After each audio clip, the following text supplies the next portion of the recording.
This is our fourth week in our After God's Own Heart series for Lent, and things are no better for David this week than they were last week.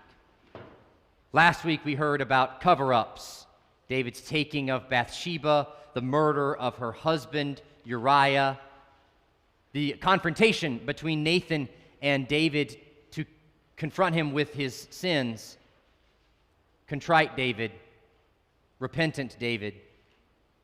Create in me a clean heart, O God. And something in the king changes.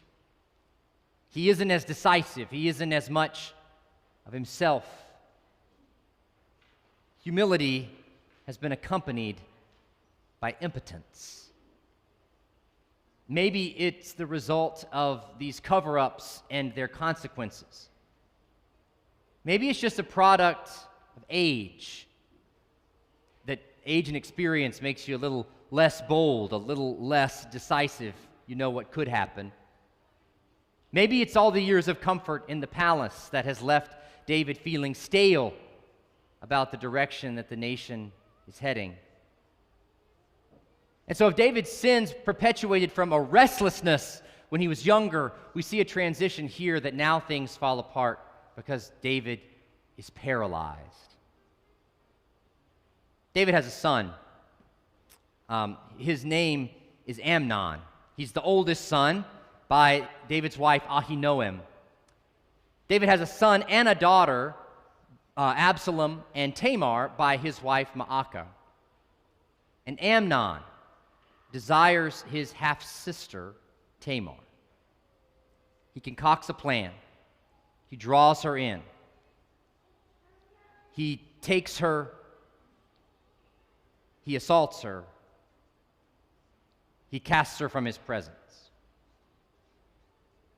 The word of this heinous act comes to David, and David is enraged. He's angry. He's incensed.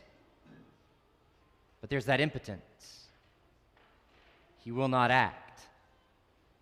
There is no answering for this deed. And so, slowly, life returns to the way it was before.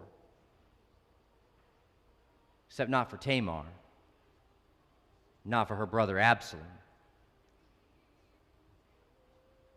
This aggrieved son realizes that his father is not the unfailing hero that he's always been described as by the people of Israel. David is more interested in preserving his power and in keeping stability than enacting justice, especially if it will come at the cost of subjecting his family to scandal. So Absalom waits for 2 years, stewing in his bitterness and his anger, and eventually he creates a plan, and he has Amnon killed. Now, before we start making excuses for Absalom's decision, we also need to know that when Amnon is killed, Absalom now becomes the successor to the throne of his father, David. And so Absalom, fearing how David would respond to this act, he flees to the faraway country, to his mother's territory in Geshur. He stays there for 3 years before David summons him back home. But when he arrives, there is no greeting for him at the gate in Jerusalem. There is no conversation where David confesses his role in the family fissure. There's no repentance on the part of Absalom for the murder of his brother Amnon, no word of forgiveness. Instead of reunion and reconciliation, Absalom comes home, but he's just sent to his house. And he endures this silent treatment from his father for 3 years. Finally, Absalom demands an audience with David. But when he's brought to the palace, his encounter with his father is cold, formal, full of regal pomp. By no means a conversation between a dad and his son. And so David maintains the distance that he wishes to keep from Absalom. And so Absalom leaves again, this time determined that his father is no longer fit to hold the throne. He rallies troops to his cause. He stirs up the populace in Israel. He has himself crowned king while his father's in Jerusalem. He's crowned king at Hebron, which is where David was first crowned king. He's amassing military might. His populism is growing. David sees the threat that Absalom poses. Again, indecisive David will not confront it, so he removes himself. He flees the palace. He flees Jerusalem. He goes into exile. Absalom takes the throne, moves to Jerusalem, and begins to behave like a king. He will show this impotent father of his what a decisive king looks like, and he goes in pursuit of David in exile. And so the battle comes. David is restricted from fighting in the battle by his generals. He will stay at the gate and watch for news from the front. But his nephews, Joab, Abishai, and Ittai, will command the troops in the campaign.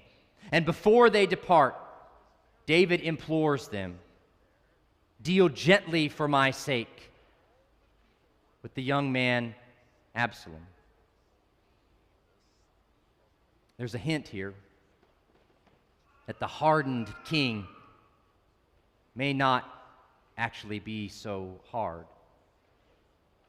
Note that Absalom is still just the young man, but David does care about his well-being. He does not want him to perish in the battle.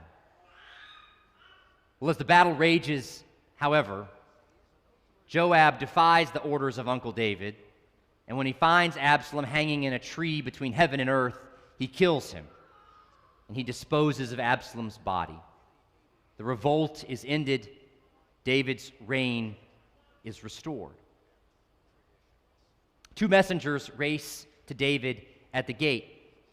The worried father king watches the horizon, worrying about the young man Absalom. This son has been far from home for a long time now, and the weary king has realized his own role in driving him away. He longs for good news as he sees the two runners. And in each instance, they tell him the good news that his soldiers have prevailed in the battle. But each time, David is not concerned about the outcome of war. He asks each of them, "Is it well with the young man Absalom?"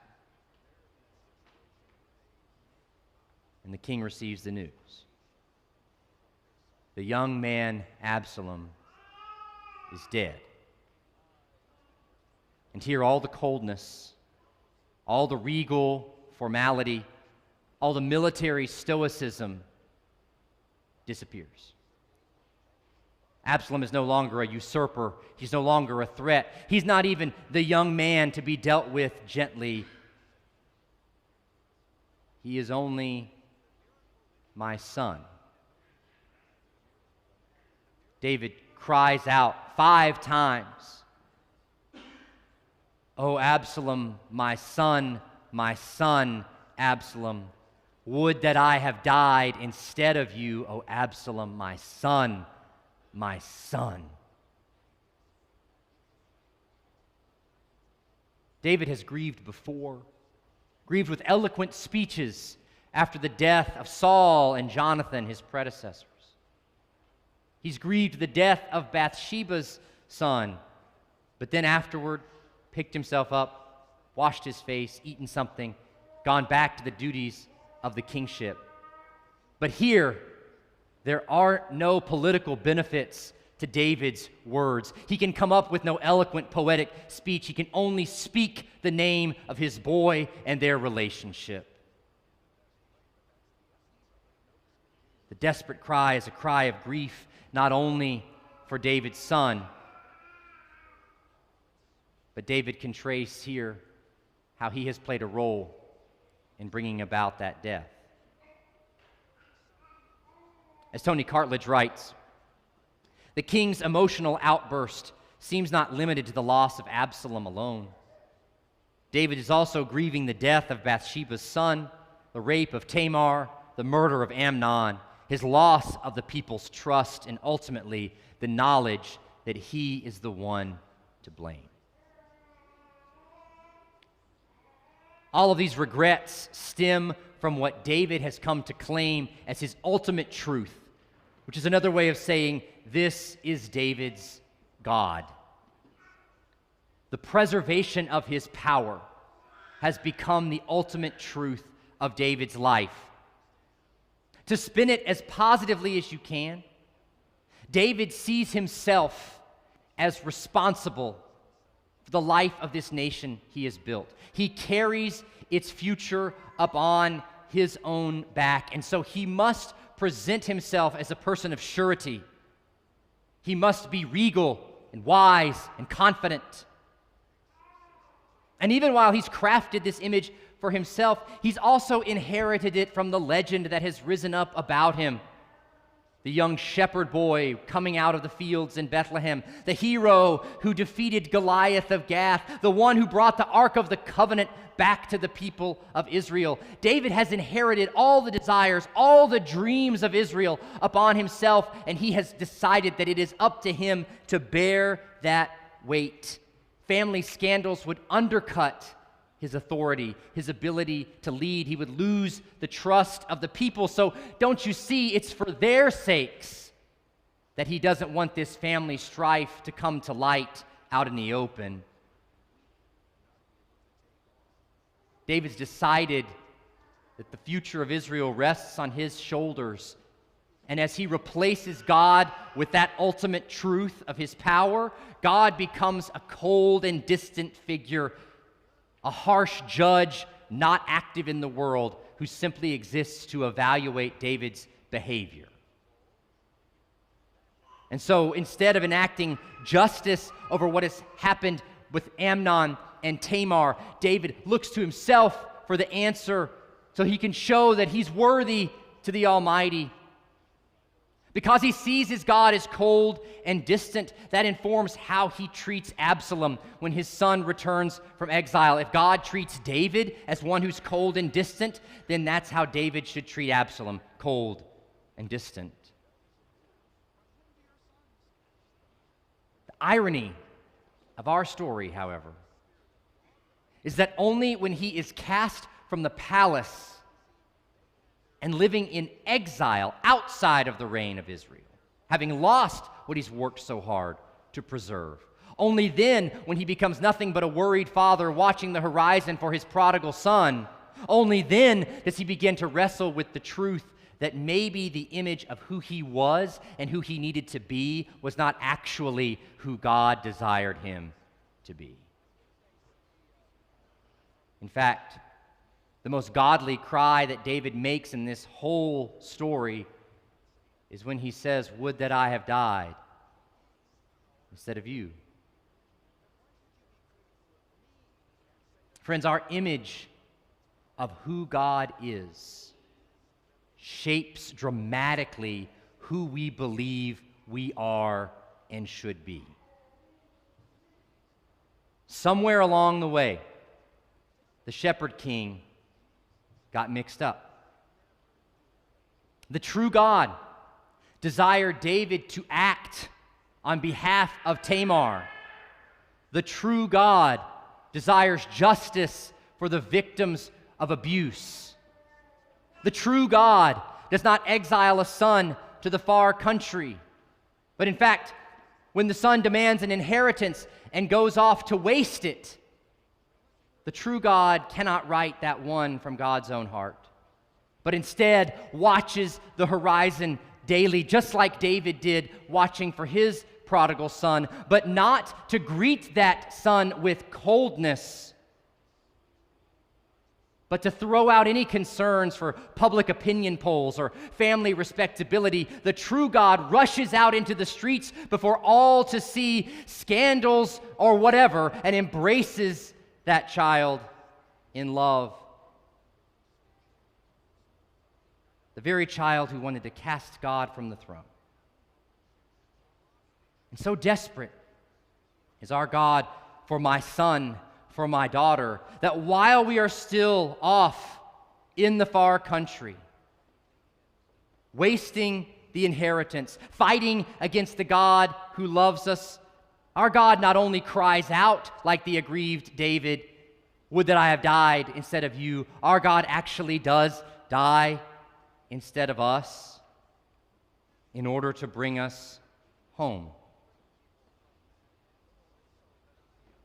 Our God is not vengeful, but merciful, forgiving, enduring all suffering and even death so that we will stop fighting against God, stop trying to prove ourselves to God, stop trying to make a name for ourselves and instead lay down our power and our pride and our anger and our vengeance. What if David had understood God that way? How would it have changed his actions in this story? Maybe that's asking too much of any human being to see a God who carries this much mercy, compassion, grace, and forgiveness. Because that kind of God flies in the face of our lived experience that shows us that that's not actually how the world really works. And so that's why we in the church do what we're going to do in a few minutes and baptize new Christians like Flora Heddleston. Flora is never going to be able, from her own imagination, to conjure up a God of love, mercy, compassion, and peace. But today we are declaring that God is beginning to reveal that very character of God to Flora in the waters of her baptism before she can ever run away to the far country or start a scandal or push back against the Lord. And we are making vows today to tell her and witness to her that same God who's been revealed to us in those waters that we've been washed in and in the community of grace where we live. Because we know that when the pressure is unbearable, the injustice overwhelming, the family strife exploding, and the worry ever growing, who we believe our God to be will shape how we respond in those moments. The story of David tells us that who we understand God to be is a matter of life and death. But perhaps it's actually a matter of death and life.